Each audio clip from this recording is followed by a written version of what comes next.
buenas y bienvenidos a este sencillo conversatorio sobre las ciudadanías juveniles. Somos la generación de paz. Les voy a invitar entonces a presentarnos nuevamente. Ojalá nos cuenten un poquito pues su nombre y por qué están aquí. Bueno, muy buenas tardes, mi nombre es Cristian Cabrera, represento a Jóvenes Constructores de Paz. Es un movimiento a nivel nacional que nace, no sé si se acuerdan, un mandato que hubo hace el 92, 91, un mandato de los niños y niñas por la paz, que era la votación, y yo me acuerdo que todos los niños y niñas votamos que queríamos la paz en este país. Desde allí nace, pues esos niños y niñas ya van creciendo y nace Jóvenes Constructores de Paz. También trabajo con acompañamiento psicosocial con las víctimas del conflicto armado, y ahorita estoy con una organización donde nacen estas iniciativas que se llama Red de Paz. El mandato se realizó en el año 1997 como tal, es decir, ustedes como son tan jóvenes, a lo mejor no votaron. Sí, es el mandato. Sí votaron. En el 97 lo que sucedió fue el mandato general por la paz. Tú tienes razón que el mandato fue de los niños y las niñas fue primero, ¿sí? Y luego sí, más adelante en el 97 fue el mandato por la paz de toda la ciudadanía, que fueron más de 10 millones de votos. Bueno, muy buenas tardes, mi nombre es Ronald Rodríguez, estudio acá en Minuto, soy ingeniero industrial, y pues me llamó la atención de venir a este conversatorio ya que me gustaría escuchar las ideas y los pensamientos que tienen algunas personas acerca de la paz. Yo presté servicio militar y pues es muy duro ver cómo la gente abandona sus tierras simplemente por un conflicto que es algo innecesario en un país. Buenas tardes, mi nombre es Eduardo Rondón, soy estudiante de Ingeniería Industrial y me llamó la atención porque pues siempre he sido inquietado por la historia de nuestro país principalmente, y pues el conflicto armado es algo que abarca toda la mayoría, creo que en la totalidad de nuestra historia. Buenas tardes, mi nombre es Daniela Zavala, soy psicóloga en formación de la Fundación Universitaria Conrad Lorenz. Estoy haciendo mi práctica profesional en la Secretaría de Integración Social y hago parte del grupo de la subdirección local de aquí en Gativá. Pues la idea básicamente es asistir al conversatorio. Lo hice, digamos que básicamente con la idea de saber cuál es el papel de los jóvenes en un posconflicto y pues cómo vamos a llevar a cabo diferentes prácticas culturales en pro del bienestar de la comunidad. Bueno, buenas tardes. Yo soy Angélica Tipán, soy estudiante de 10º semestre de Psicología. La verdad es que me invitaron al conversatorio, me pareció interesante, me pareció una propuesta, pues todo lo que tenga que ver con la paz, y ahorita que está comentando auge por el tema político y lo que sea, el conflicto que hay.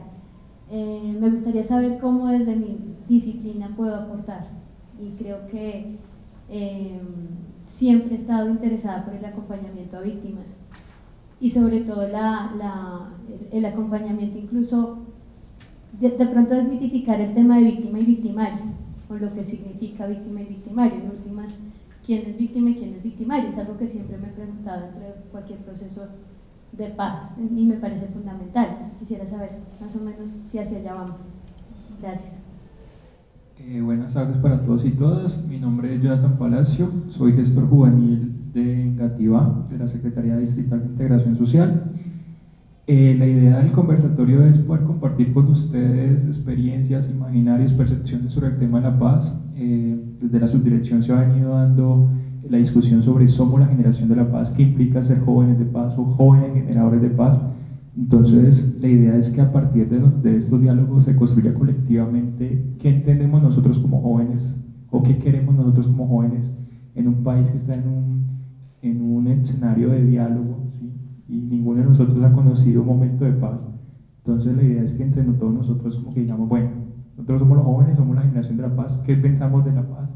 ¿Qué queremos del país en un escenario post-conflicto?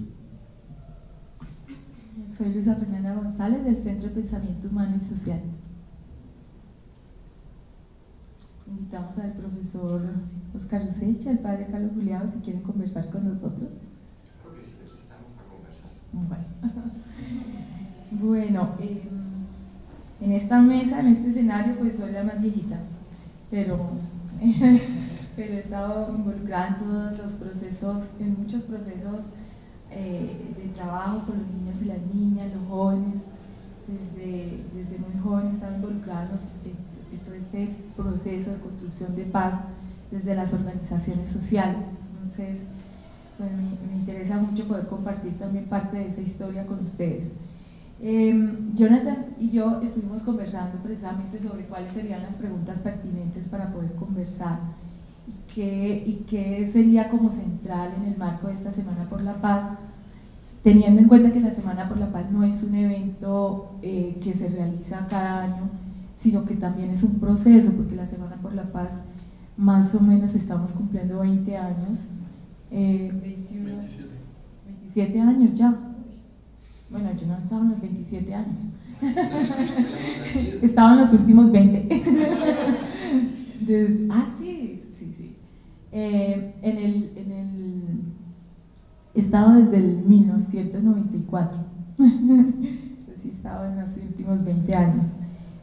Y entonces este escenario, pues es un escenario que poco a poco ha ido siendo incorporado a las prácticas y a los procesos locales, educativos, escolares.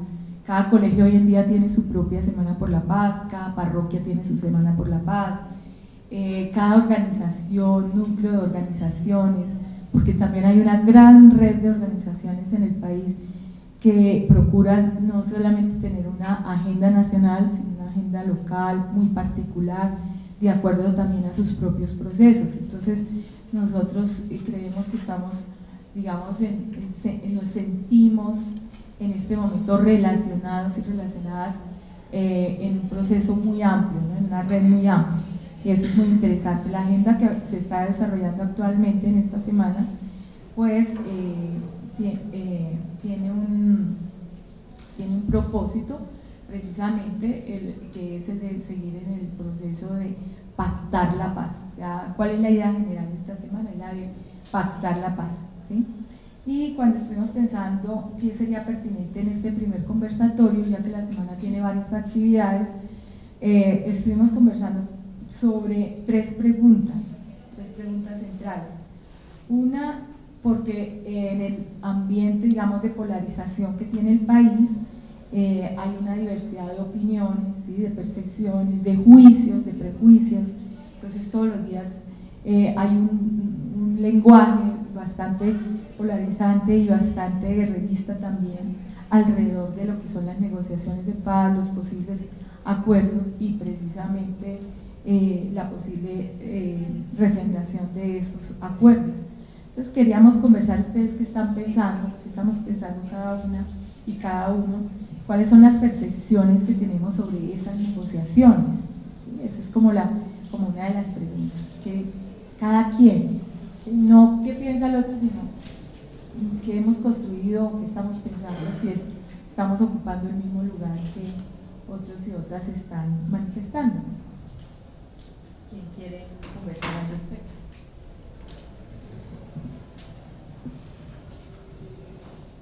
Pues yo tengo bastantes puntos de vista. Pues primero que todo, se me hace favorable para las víctimas que han estado en este conflicto armado, se me hace muy favorable que este proceso exista, ya que pueden ser escuchados, porque el mismo Estado tampoco permite que las mismas personas puedan irse a apoyar en ellos, porque el Estado, por ejemplo, en este programa de restitución de tierras a los desplazados, el mismo Estado ha podido coger tierras para beneficio propio y no son entregados a la misma gente. Entonces, lo que hace este proceso de paz es que las víctimas del conflicto armado puedan, porque van de grupos, imagino que los están llevando a La Habana, para que puedan expresar su dolor, que eso es lo que hacen ellos allá, expresar el dolor que ellos sintieron en ese momento, que las mismas Fuerzas Armadas de Colombia les hicieron daño a ellos. Ese sería un punto de vista para mí. O sea que ha sido como muy importante, muy relevante que en el escenario de los diálogos de La Habana las víctimas hayan sido escuchadas o estén siendo escuchadas, y eso, según tú, estaría provocando, por ejemplo, que el resto de la sociedad también esté tomando conciencia de quiénes son las víctimas, de quiénes, de qué están diciendo, quiénes son. Correcto, sí me trato de basar por ese lado. Básicamente, pues nosotros como bogotanos, algunos que son residentes de acá, no viven lo que vive esa gente, o sea, no sienten el dolor que siente esa gente, ver perder a su familia, ver perder todo lo que han construido con sus manos. Entonces me parece muy bueno que el Estado esté mandando esos grupos allá, porque las mismas fuerzas militares que uno así a simple vista se ven que son personas sin corazón, y en realidad sí lo son, porque para que creen un conflicto de esto, por razones, pues obviamente pues no soy tan viejo para saber qué razones hizo el creador de las FARC para crear un movimiento revolucionario en contra de un gobierno. Sí, puede ser que el gobierno sea malo, porque por mi parte yo no digo que el gobierno sea muy bueno, pero en mi punto de vista veo que el gobierno no se ha sabido corresponder a la ciudadanía, porque la gente también debe darse cuenta que no es una sola persona porque el gobierno esté pendiente ahí de esa sola persona, sino la misma ciudadanía darse cuenta que somos miles de personas, millones de personas, a que un gobierno que son casi 400.000 personas tiene que monitorear más de 10 millones de personas, lo que tiene que entrar en conciencia la gente.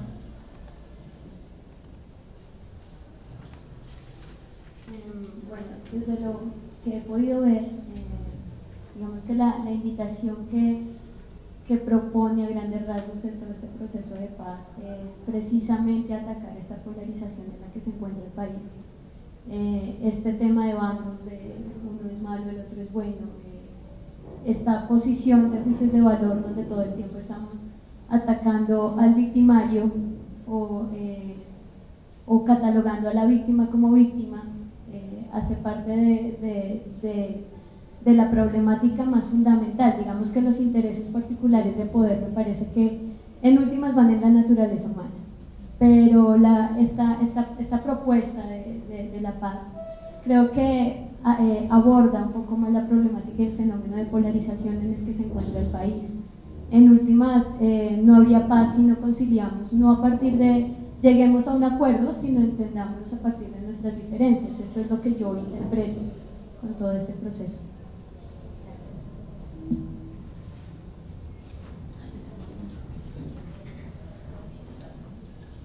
Bueno, frente a las negociaciones de La Habana, creo que es un momento que el país está viviendo, un momento muy importante, que las FARC esté negociando con el gobierno. Es más importante aún cuando las FARC acepta que si tú ejerció, bueno, fue victimario, es victimario, ¿sí?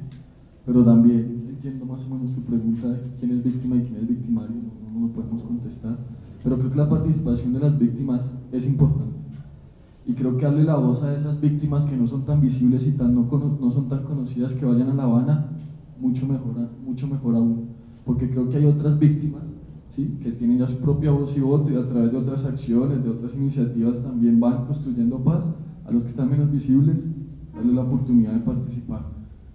Creo que también en esta etapa de negociaciones es necesario que el ELN también se siente. Es un pedido también que hace la ciudadanía, que hacen las organizaciones sociales, y sé que el EPL también está empezando a mandar comunicados que ellos también se quieren sentar a negociar. También es necesario que el gobierno también nos escuche, y yo creo que también en este momento coyuntural los nuevos grupos paramilitares tienen que sentarse a negociar, porque nos vendieron una idea en un gobierno que se desmovilizaron en un momento, ¿sí?, que todavía hay discusiones si eso es real o no es real. Eso parece que es algo más de la ficción, esa desmovilización que hubo. Es importante que estos bandos también se sienten, pero creo que nosotros los colombianos debemos aprovechar este momento coyuntural que vive el país para seguir construyendo. Nosotros como jóvenes también ser inquietos y saber que la paz no se logra solo desde las negociaciones de La Habana, sino se empieza desde el compromiso que nosotros tenemos también para construir cosas, ¿sí?, y también para exigir. La paz y el posconflicto no se genera en La Habana. Y no pensémonos ahorita dentro de un marco solo de posconflicto. Yo creo que el marco que se está generando ahorita es un marco de posacuerdos o un posacuerdo, pero el posconflicto hay un camino un poquito más largo de recorrer, y es el camino donde nosotros los jóvenes, la generación de la paz, tiene que ser inquieto para mirar otras líneas, ¿no? La educación, el trabajo, la salud, la calidad de vida, y ahí sí podríamos de pronto hablar de posconflicto, pero bueno, la negociación es necesaria, y chévere los otros grupos se sienten, y bueno, como jóvenes de constructores de paz, apoyamos e invitamos a que nosotros también construyamos. ¿Alguien más quiere aportar en esta firma? Un poco referente a lo que tú mencionabas, digamos que no solamente está este tema del proceso de paz, sino digamos que la invitación va por dos lados, va por dos vías. Por un lado, esta desmitificación de lo que está, bueno, que es una realidad, la polarización del país, pero por otro lado es la invitación que yo como ciudadana tengo de, wow, ¿qué estoy haciendo yo hasta este momento por la paz? No en términos políticos, no en términos de gobierno, en términos de cotidianidad. Yo, ¿qué hago en mi día a día que aporte un poco a la paz? Digamos que si evaluara esa visibilización, así como dicen el tema de las víctimas, también es bueno visibilizar cuáles son los aportes de paz que yo he dado como ciudadana, que a veces tal vez puede ser un poco negado por nosotros mismos, tal vez no lo reconocemos. Entonces eso también me parece importante y es una invitación que hace todo este proceso que está viviendo Colombia. Bueno, pues nos introduces en la siguiente pregunta precisamente que queríamos plantear, y es alrededor de cuáles son esos retos, cuáles son esos compromisos, cuáles son esas acciones concretas que en realidad cualquier persona, cualquier ciudadano o ciudadana puede realizar en ese proceso de construcción de paz, es decir, en la cotidianidad, qué pasa realmente con nuestro compromiso de paz o de ciudadanía. ¿Ustedes qué piensan? Ya tú has introducido algunos elementos. Pues por mi parte, pues yo diría que por parte de toda la ciudadanía, incluyendo a las mesas de negociaciones, que por ejemplo los jefes de las Fuerzas Armadas deberían comenzar por un cese al fuego, porque ellos allá dicen que cesan al fuego, pero tú en noticias sigues viendo que hay emboscadas, hay atentados, atacan a pueblos, atacan a civiles, le quitan tierras a la gente. Entonces no es justo, o sea, y por parte del resto de ciudadanía es dejar tanta violencia, tanta intolerancia, que es lo que estamos vivenciando hoy en día, porque ya no puedes hacerle tocar a una persona así porque ya el otro se va a estresar, entonces te va a atacar. Ahí es donde nace el odio, la polaridad del país, como decías tú, nace desde la misma persona y uno. Entonces uno como ciudadano debe comprometerse a tener tolerancia con la misma gente. Lo podemos evidenciar en el Transmilenio. Simplemente ya es una ley que dice que, por ejemplo, de los acosadores sexuales. Entonces ya la señora la tocaron, entonces arma un show impresionante. El otro día me pasó, le dice a la señora así, ya la señora dijo que uy, que no, discúlpeme señora, pero es que mire cómo está esto de lleno y usted está atravesada en la puerta, entonces ese medio de transporte lo tengo que coger obligado porque ese es otro punto de vista que no ve la gente, que el sistema de Transmilenio sí es deficiente, es deficiente en un 100%, pero tenemos que observar que el gobierno hace lo posible, porque es que desde allá arriba se están desbancando cuántos millones, entonces esos millones se pierden. Bueno, en cuanto a lo que dice él de los millones y de lo que aporta el gobierno, pues yo creo que el gobierno gasta mucho, pero pues podría invertir más y estructura bien sus planes y gasta el dinero en lo que se debería gastar.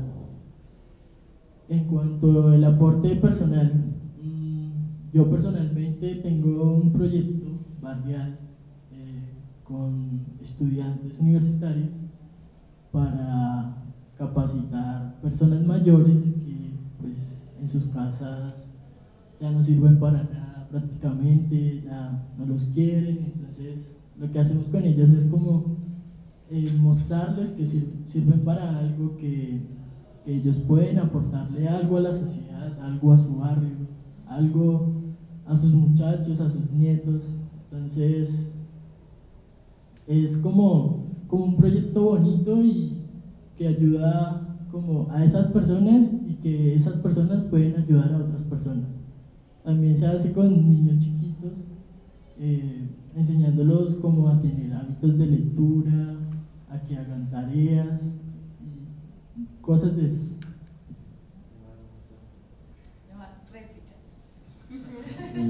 Pues basándolo en lo que dice nuestro compañero, que entonces la gente que va hacia el conflicto sale de los mismos hogares, que se sienten inútiles, sin hacer nada, entonces ellos buscan la manera de producir dinero, entonces ellos se ven en la necesidad de ir a buscar en lo más fácil que le ofrezca a la gente. Entonces me parece de muy mal gusto eso, porque entonces ahí es donde aparece el aporte de la ciudadanía a la paz. Pero ahí es donde entra la educación, ¿no? O sea, si uno tiene buena educación, tiene buenas bases, sabe que eso es malo y que no se debe hacer, y que, o sea, no va a tener ninguna representación porque el dinero fácil se va fácil. Entonces, si tiene buena educación, buenas bases, va a tratar de hacer cosas mejores y de dar planes y de dar cosas como hacían las personas anteriormente. O sea, no tenían, digamos, nada que hacer como los filósofos, los que nos torturan, las matemáticas, todo esto. Ellos no tenían nada que hacer y se inventaban modelos matemáticos, teoremas, cosas así.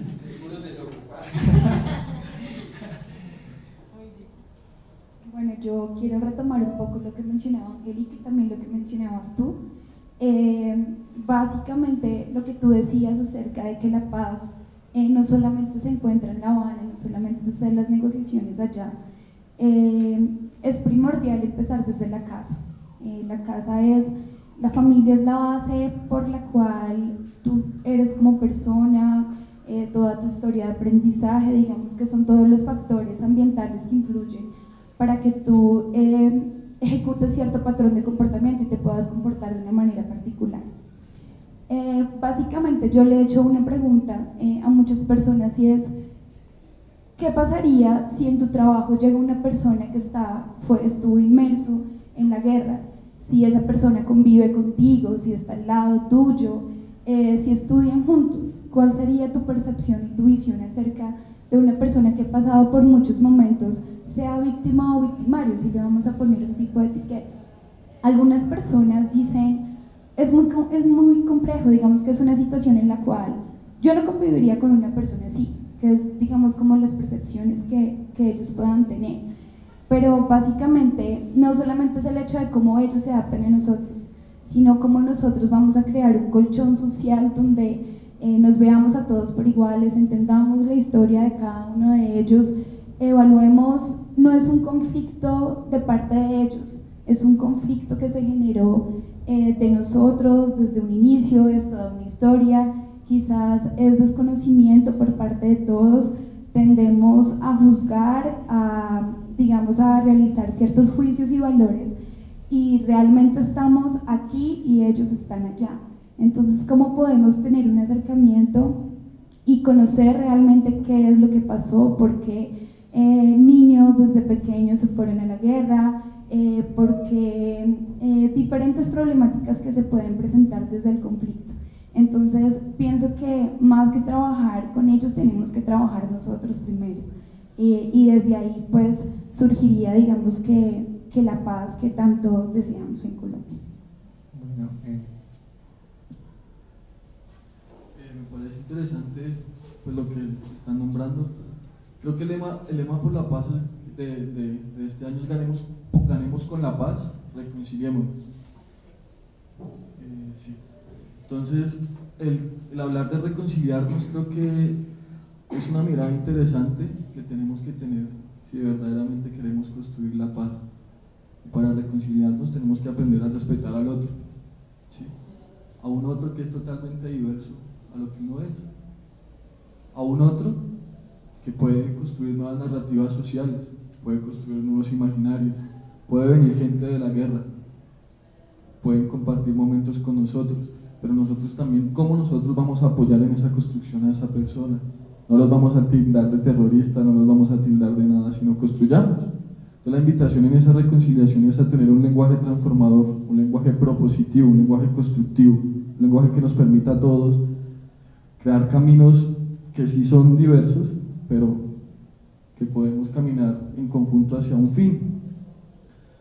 Eso es uno de mis temores que he visto, por ejemplo, y es chistoso, de todas las organizaciones que trabajan con paz, a veces entre ellas mismas se están generando ciertos ambientes. Yo trabajo por este lado, ellos trabajan por otro, imaginarios mi lineamiento son otros, y estamos hablando de un mismo tema. ¿Para qué nos estamos fragmentando?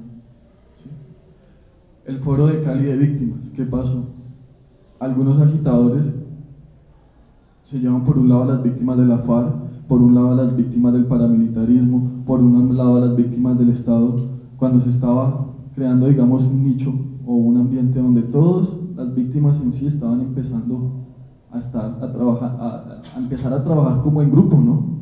Y esa fragmentación también es mala. Entonces sí tenemos que entender que una de las prácticas que tenemos que empezar a generar día a día es dejarnos menos de fragmentar y caminar todos y todas en conjunto o en grupo, o bueno, con iniciativas, con ciertos acuerdos a esa construcción de paz.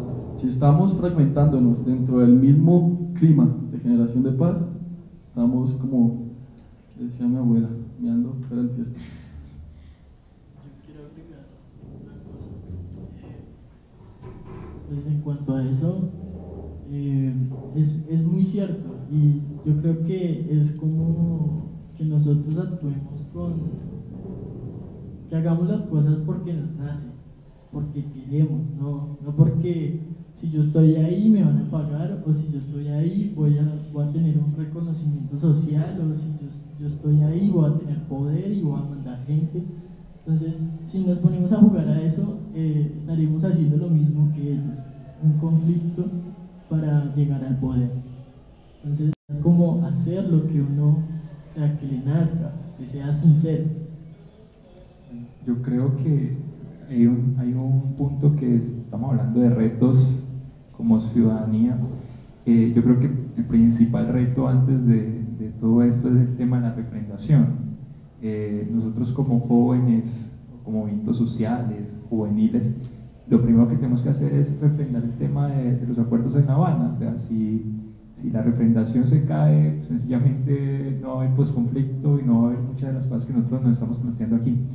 Hablo como ciudadano joven y creo que esa es nuestra primera tarea, porque en últimas, como se mencionó ahorita en la tarde, y es que ahí se está afirmando la paz negativa, simplemente la ausencia del conflicto, pero la paz va mucho más allá, es superar las causas que originaron el conflicto. Entonces, en ese sentido, creo que habría que mirar desde lo cotidiano, en nuestro trabajo como ciudadanos, en el trato del otro, en que logremos la reconciliación, porque es que aquí no hay problema siempre y cuando nosotros pensemos igual. Entonces tú piensas igual que yo, entonces todo está muy bien, pero con el otro, entonces a ese es el que matoneamos, a ese es el que no le hablamos.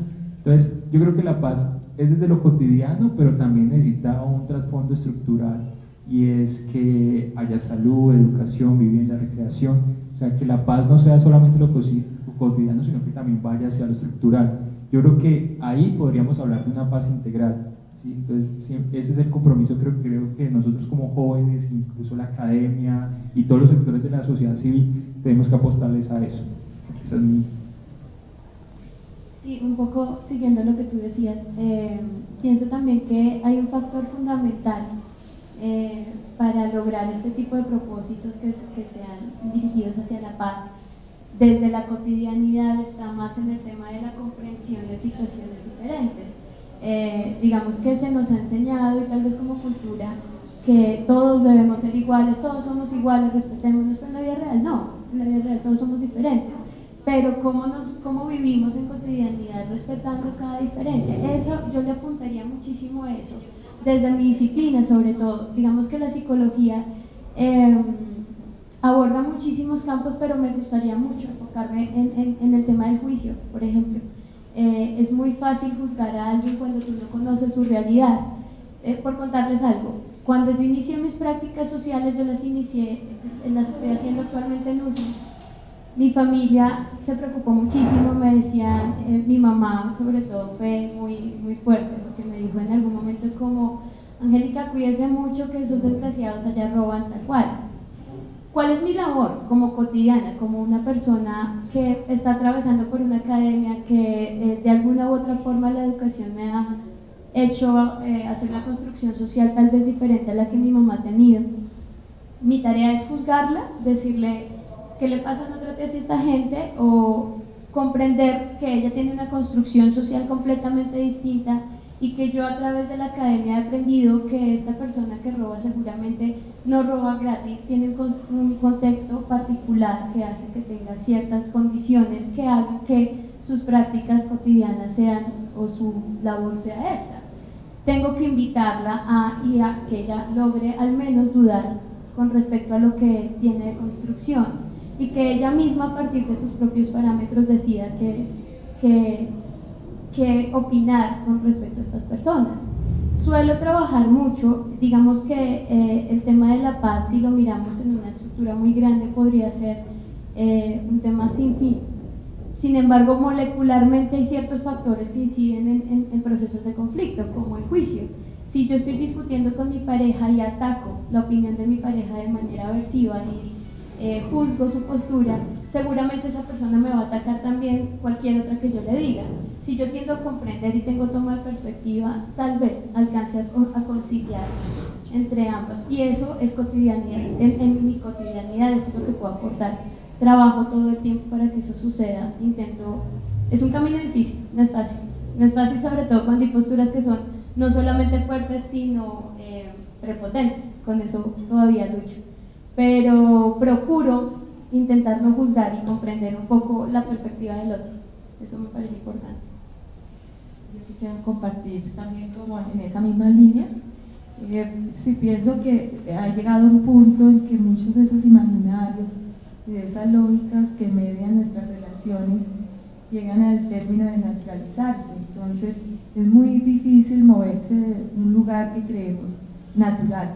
Por ejemplo, legitimar la violencia como una manera de solucionar nuestros conflictos, pues para muchos y muchas es una forma natural, es decir, si no es así, ¿cómo? ¿Sí? Y precisamente movernos de ese lugar es muy, muy difícil. Significa hacer nuevos aprendizajes, otra clase de aprendizajes, y también creo que eso requiere procesos, ¿no? No es tan fácil, campañas, acciones. Es decir, cuando estamos en el lugar de la cotidianidad, algunos se imaginan que son actos muy digamos, muy fácil de comprender. Creo en la espontaneidad de los actos porque esa espontaneidad está ahí, pero también es necesario darle más lugar a la espontaneidad desde otras formas más pedagógicas. Es decir, prácticamente tendríamos que estar en un lugar pedagógico de forma permanente, aprendiendo permanentemente para poder desnaturalizar eso que hemos aprendido y que ya tenemos como natural, ¿sí? Algunas personas me dicen, bueno, pero entonces pongo eso de poner la otra mejilla, eso no va conmigo, porque que me den otro cachetado, ¿cómo? No se lo imaginan, ¿no? Pero no se trata de que me den otro cachetado, sino de plantear una alternativa distinta. Y eso requiere diálogo, requiere cada vez más círculos, más encuentros, más conversaciones, ¿sí? Y también estudiar, yo pienso que también hay que estudiar un poquito. Hay que leer al profesor Óscar Useche.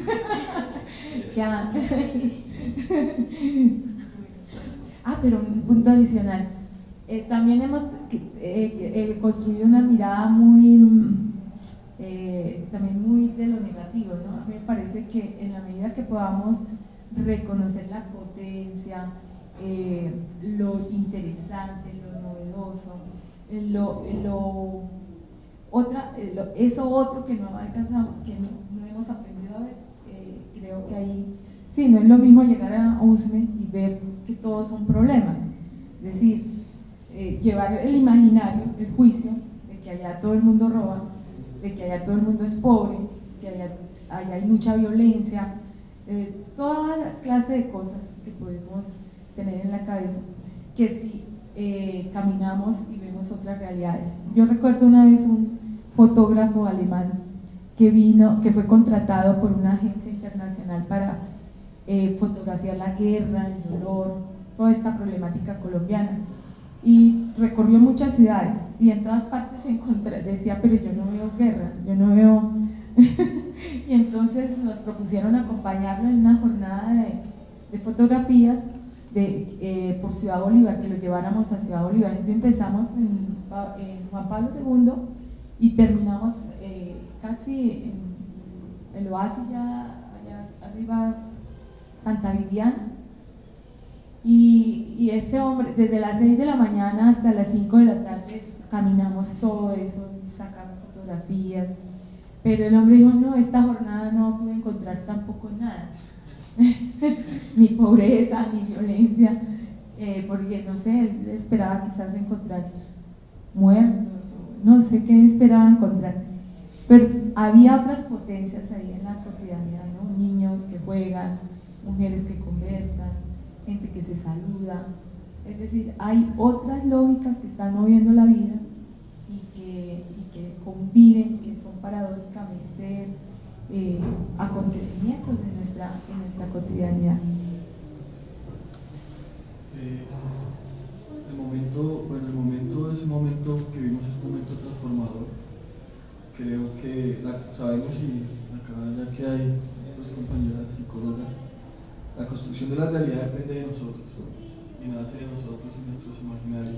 Entonces la mirada de aquí para adelante en este momento coyuntural para la paz tiene que ser un momento propositivo, una construcción constante propositiva, donde dejamos de victimizar, donde dejamos de decir pobrecitos, donde dejamos de decir que el victimario, que sino construyamos. Frente al referendo, creo que es un camino súper largo.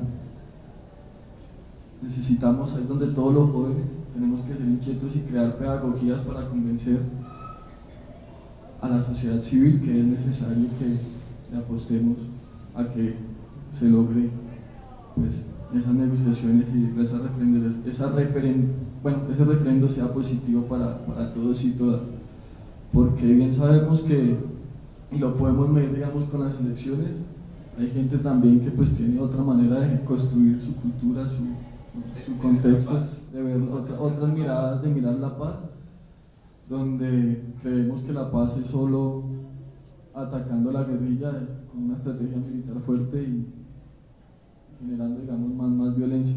La tarea de nosotros es mirar qué iniciativas y qué inquietos vamos a hacer, como lo que estás haciendo tú, compañero, en tu barrio, enseñándole a la gente a escribir, a leer, a ocupar sus espacios en otras cosas. Nosotros también tenemos que mirar esas pedagogías para la paz, para que cuando llegue el día del referendo la gente ya más o menos pues tengamos una concepción o unos conceptos distintos de para qué sirve eso.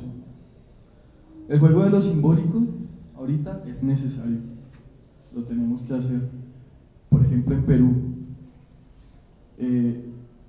todo el tiempo del conflicto con Sendero Luminoso, el tejido social, el tejido cultural, en cierta medida el tejido ancestral se rompió, y como a través de lo simbólico, hablando desde el mismo acto creativo que hablaban antes, hecho o acto creativo, nosotros cómo empezamos a crear estrategias desde ahí. Por ejemplo, es un ejemplo de Perú, un grupo que se llama Yuyashkani, que son unos señores que ahorita más o menos tienen entre 70 y 80 años, empezaron a través del arte, ir a cada pueblo y pedir la comisión de la verdad de ese sendero luminoso que pues mató tanta gente. ¿Cómo lo hacían? A través de la danza que se había perdido los indígenas, bueno, no sé ahorita un grupo indígena, una tribu indígena de allá, pero bueno, una tribu indígena digamos que bailaba el chaca, chaca, chaca. Se les olvidó por lo que deja la guerra, ¿no? La fragmentación que deja la guerra. Y ellos empezaron otra vez con el chaca, chaca, chaca. Y vuelve el tejido social, y como ese hecho de volver a sus danzas fue algo también transformador, fue algo que sirvió para sublimar. Se toman después una plaza en Lima, donde todas las mujeres están vestidas de novia y dicen que se quieren casar con la verdad. La gente empieza a hacer asociaciones desde el juego de lo simbólico. En Chile de Pinochet, la etapa de la recesión, los grupos de teatro hicieron un poconón de actos de simbólicos y a través del juego escénico, desde espacios de ficción, daban mensajes para construir también en la realidad. Es donde nosotros tenemos que ser inquietos. Y es algo que también, digamos que dentro del acompañamiento psicosocial que está dando la unidad de víctimas a las víctimas del conflicto armado, entran a jugar un poco también por ahí con algo reparador, que es lo simbólico, como a través desde los espacios de ficción creamos nuevas construcciones, digamos, para la realidad latente. Y ahí es donde ahorita viene, por ejemplo, la caminata, ¿sí? Hago una cuña donde nosotros, los jóvenes de partidos políticos, jóvenes de constructores de paz, afros, indígenas, las mujeres trans, la comunidad LGBTI, que también hay que empezar nosotros, las mujeres, empezar a desfragmentarnos en esos imaginarios y pensar que ya hay otras miradas o otras identidades de género, ¿sí? Que tenemos que empezar no a aceptar sino a respetar, porque no tenemos que aceptar a nadie. Nos unimos a decir, bueno, es la hora que entre todos y todas salgamos a mostrarle a Colombia que le queremos construir a la paz, y desde lo simbólico. Vamos a salir, se llama la caminata con los pies en la tierra. Nos quitamos los pies, ¿y por qué con los pies en la tierra? Nos quitamos los zapatos para, no, los pies no, porque sería grave. Nos quitamos los zapatos para salir con los pies en la tierra, porque por ejemplo dentro del grupo hay unas chicas que son hermanas, son monjitas. Ellas dicen que hay un éxodo que dice que Moisés caminaba con los pies en la tierra como símbolo de pureza y para llamar a su pueblo. Bueno, de la Biblia no sé muy bien.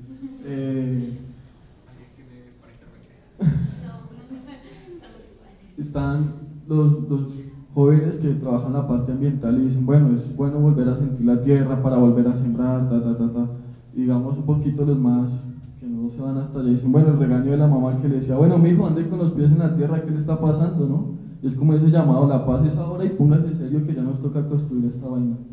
Entonces, esa es una iniciativa, lo simbólico, metámosle la ficha, y la pedagogía al referendo, metámosle la ficha también. Solamente una referencia de por qué las novias querían casarse con la verdad. Es que en Perú, cuando hay un matrimonio, siempre sale la pareja a darle la vuelta al parque, a la plaza, y entonces toda la comunidad, todo el barrio se entera del matrimonio y todos lo saludan. Entonces lo importante no es tanto adentro, esa es una parte del rito, sino que también el rito contempla hacer mucho más público ese acontecimiento. Las mujeres se casan ahí con la verdad. Pues no quería interrumpir allá al compañero, quería hablar de lo que tú nos contabas del fotógrafo, que los otros países nos ven a nosotros como un país de guerra, o sea, que ellos piensan que como ellos desatan un conflicto allá que tienen que matar, ¿cómo se diría? Extinguir, como la amenaza, como pasó en Alemania cuando hubo eso del movimiento de Hitler. Entonces los países nos piensan que somos así, que nosotros vamos a actuar con esa violencia. Yo que presté servicio, yo en serio, ven al ejército como una amenaza, pero a ellos, o sea, nosotros somos los que deberían presentarle más respeto, porque es que dime quién es capaz de ir a arriesgar su vida por mantenerlo usted tranquilo, hasta la misma propaganda lo dice. Y a mí, los héroes en Colombia en realidad existen, que son los soldados, porque es que uno arriesga la vida, ya llegan soldados sin piernas que hasta la misma sociedad le da la espalda. Entonces, la paz debería nacer desde ahí, ayudar a nuestros héroes que nos han ayudado a combatir de forma violenta los conflictos, pero entonces debería salir la ayuda desde ahí. Sí, deberíamos. Hay un lema de las mujeres de Cali que dicen que ojalá esta Navidad, por ejemplo, todos los guerreros regresen a casa de forma definitiva. Todos es todos. Bueno, entonces, ¿quieren compartir algo más o cerramos en este momento? Sí, profesor Oscar, quisiera que quedara aquí en la... ¿Dónde? ¿Quedar encima? No, que quedara más cerca de nosotros.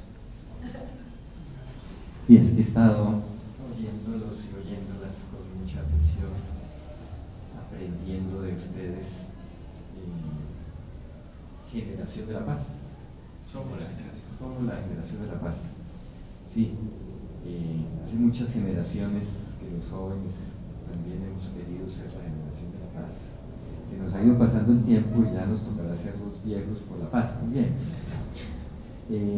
Hay cosas que me llaman mucho la atención de lo que ustedes han dicho.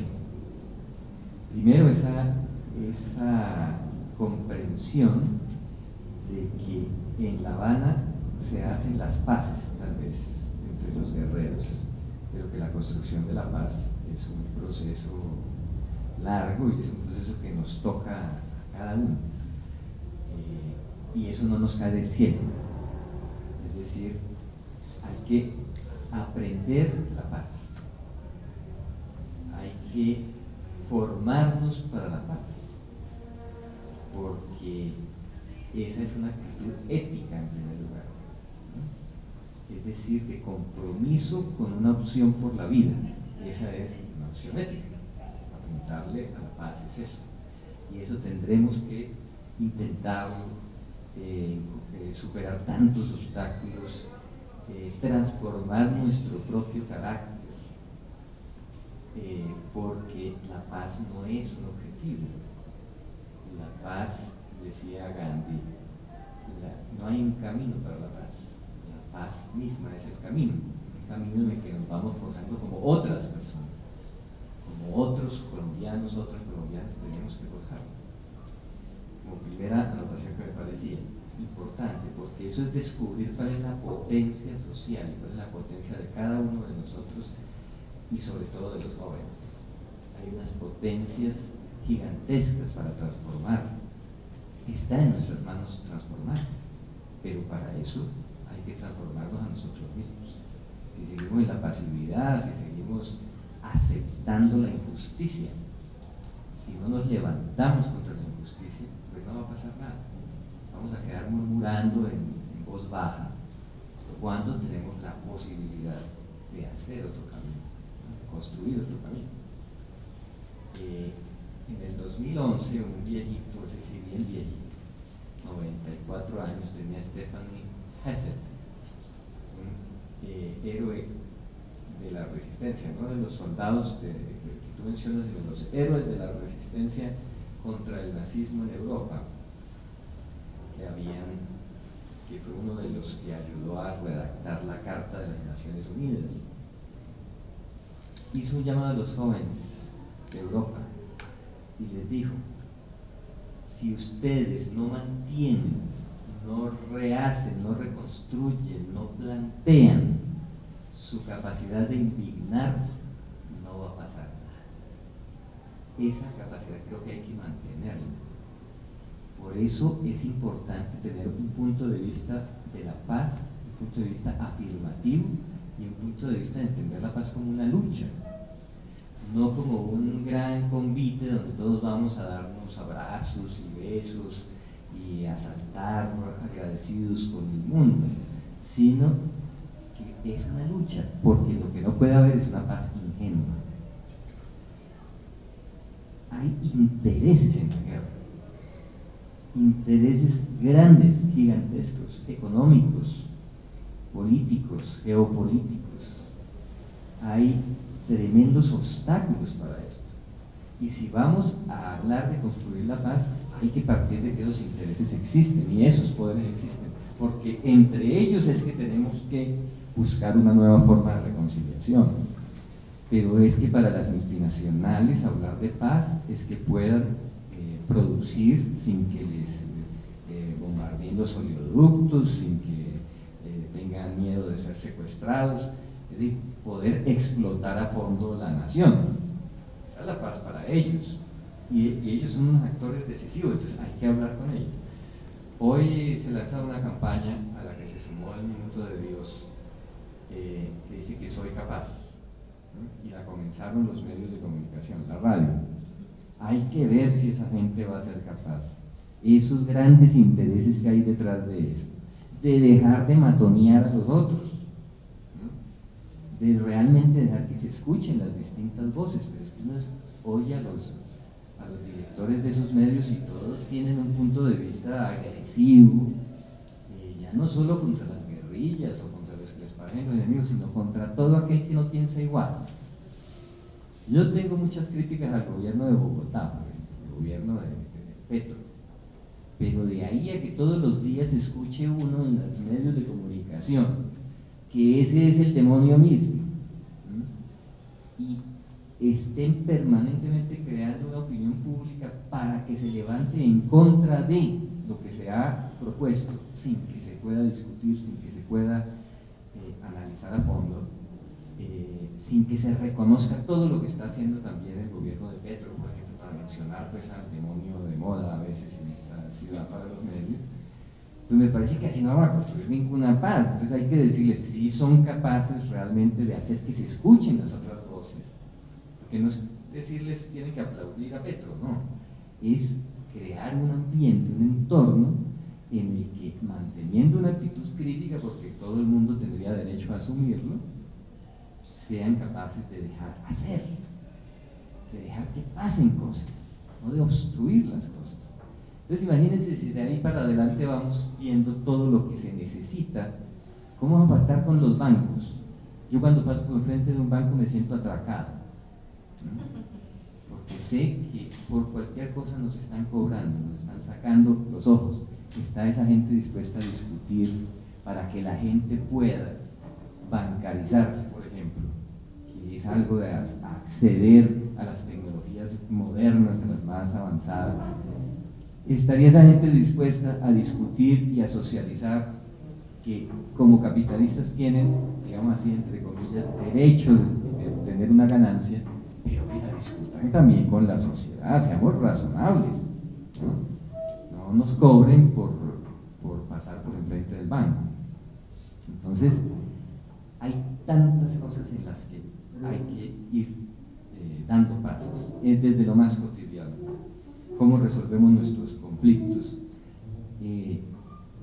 por qué y cómo hacemos para empezar a transformar la mentalidad de que a los niños hay que castigarlos para que obedezcan, para disciplinarlos, y eso genera toda esa violencia terrible que a veces termina con los niños y las niñas asesinados por los propios padres o violados por los propios padres.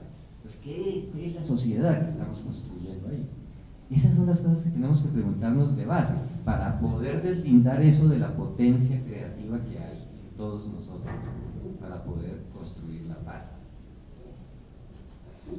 Ustedes plantearon el problema de las víctimas.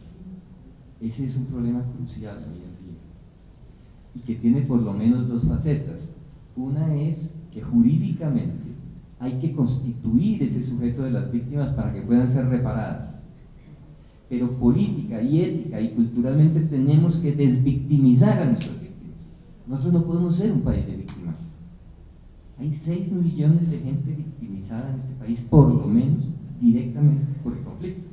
Por supuesto, entonces hay que reconocerles, darles un estatuto y que esta sociedad les retribuya esa victimización. Y problema clave en esto, para desvictimizar a nuestras víctimas, es que aparezca la verdad, que nos casemos con la verdad. Y hay que construir esa verdad. La verdad no está ahí para desenterrarla, hay que construir la verdad, el relato común que impida que esto se repita, que sigamos permitiendo que los vecinos los asesinen, les roben la tierra, los humillen, los maltraten. Es que eso no es posible, hay que indignarse contra eso. Entonces, el problema de las víctimas tiene esos dos elementos. Y de por medio está el problema de la memoria. Ustedes lo mencionan. Cuando se habla de reconciliación, obviamente hay que hablar de perdón. Para reconciliarnos tenemos que reconocernos el uno al otro, ser capaces de decirnos la verdad. No es fácil eso, ser capaz que nosotros nos digamos la verdad, unos y otros, para construir una nueva verdad colectiva. pero hay que conservar la memoria, porque si no esto vuelve a pasar.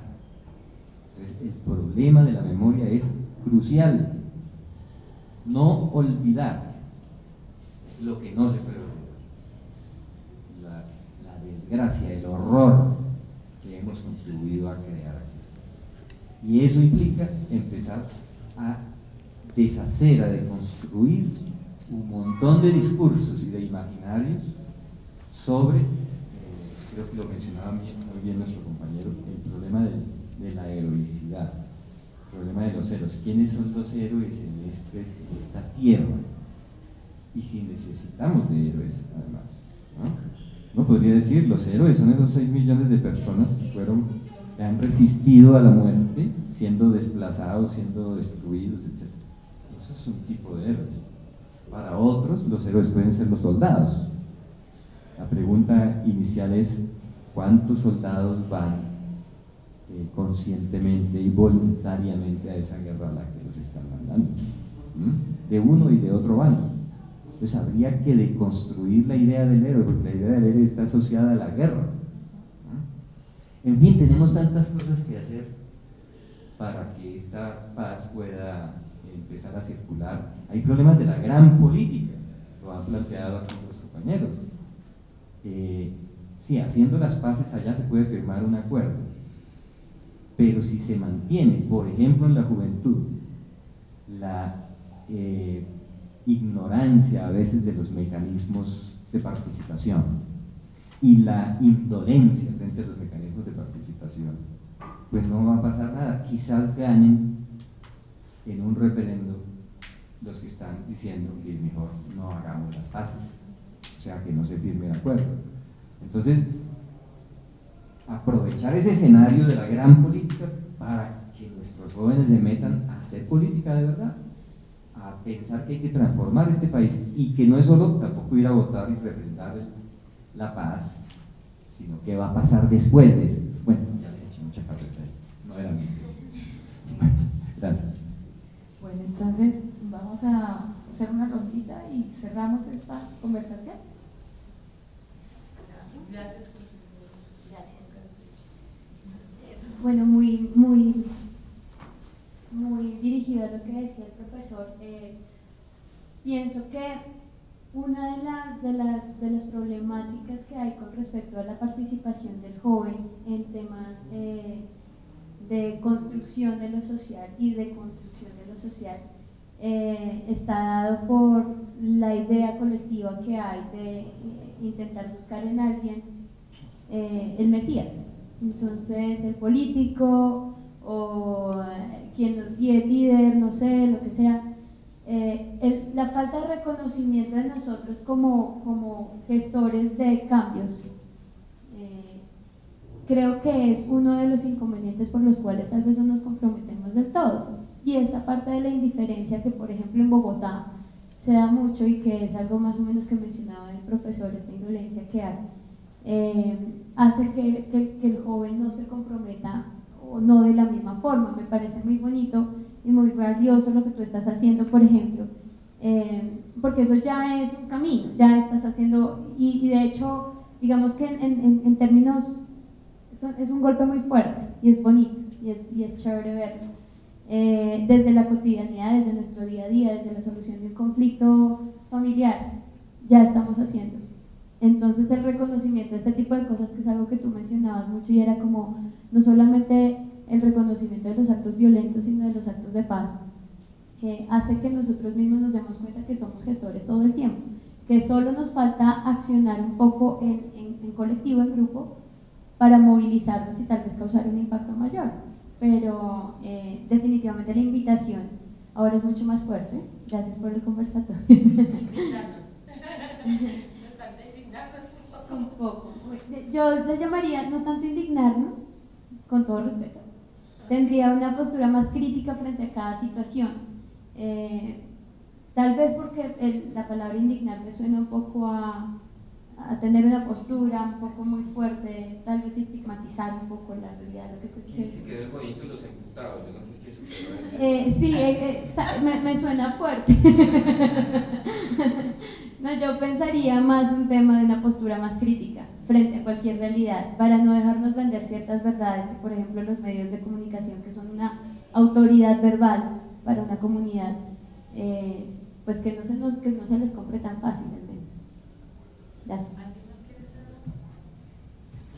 En cuanto a lo que decía el profe, rescatar la memoria, en el barrio estamos haciendo algo que es recuperar la memoria del barrio. Entonces, con las señoras que ya son de mucha edad, con ellas empezamos a hacer como ese rescate de la memoria, cómo fue sus vidas, en qué departamentos vivieron. Algunas son desplazadas de la violencia y vinieron a vivir a Bogotá en condiciones no muy óptimas, y cómo ha sido esa evolución de ellas. Y también la historia del barrio ha influido mucho en las vidas de ellas. Entonces esa tarea de rescatar la memoria es muy buena.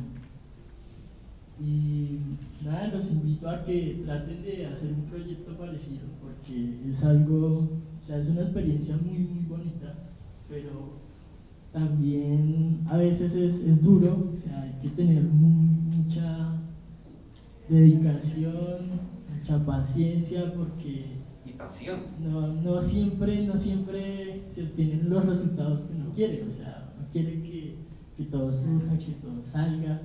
¿Qué barrio es ese? ¿Ah? ¿Qué barrio?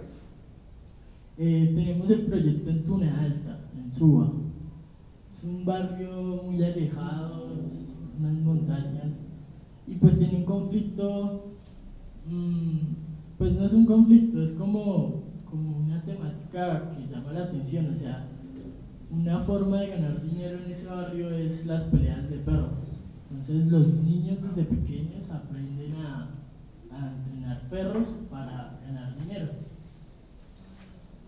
Sí, es algo duro. Entonces muchos dejan el colegio por irse a las peleas de perros y todo eso. Es una situación complicada. Yo sí quisiera decir un poco, antes de cerrar el conversatorio, retomar un poco las palabras del profesor Óscar Useche, y el tema de los demonios me parece ahí, me llama mucho la atención, y es ahorita en un conversatorio de jóvenes hay ciertos imaginarios, estigmas frente al ser joven, ¿cierto? El joven es el que está en la esquina, el joven es el que no hace nada, el joven es el peligro, pero también es el joven el que va a la guerra, también es los jóvenes son los que están poniendo el pecho, ya sean desde los distintos guerreros, como lo hablaba ahorita la profesora, y es quitarle al joven el estigma del demonio para convertirlo en un sujeto de derechos, ¿cierto? Hablaba el profesor sobre el tema de las potencialidades. Me parece muy fundamental aquí lo que nosotros hemos visto desde la localidad con el tema de presupuestos participativos, el tema de iniciativas juveniles, y es que el joven, no solamente el joven para que lo lleven a la guerra de manera ilegal, sino que el joven le está apostando a otras cosas, le está apostando al teatro, le está apostando a la música, desde unas narrativas, desde otras cosas simbólicas que le está diciendo a la sociedad: oiga, yo no soy el problema, yo estoy para darle soluciones, estoy proponiendo otras cosas. Y me parece a mí fundamental ese tema de que esos conversatorios se puedan seguir manteniendo con los jóvenes, que hay otras formas de ser joven, hay otras formas de pensarse el tema de la paz, el tema del país, y súper rico que nos hayamos reunido hoy aquí a expresarnos con total libertad. Creo que Luisa quiere cerrar. Simplemente gracias, y entonces vamos a hacer un acuerdo ahora que corten. Muchísimas gracias, de verdad.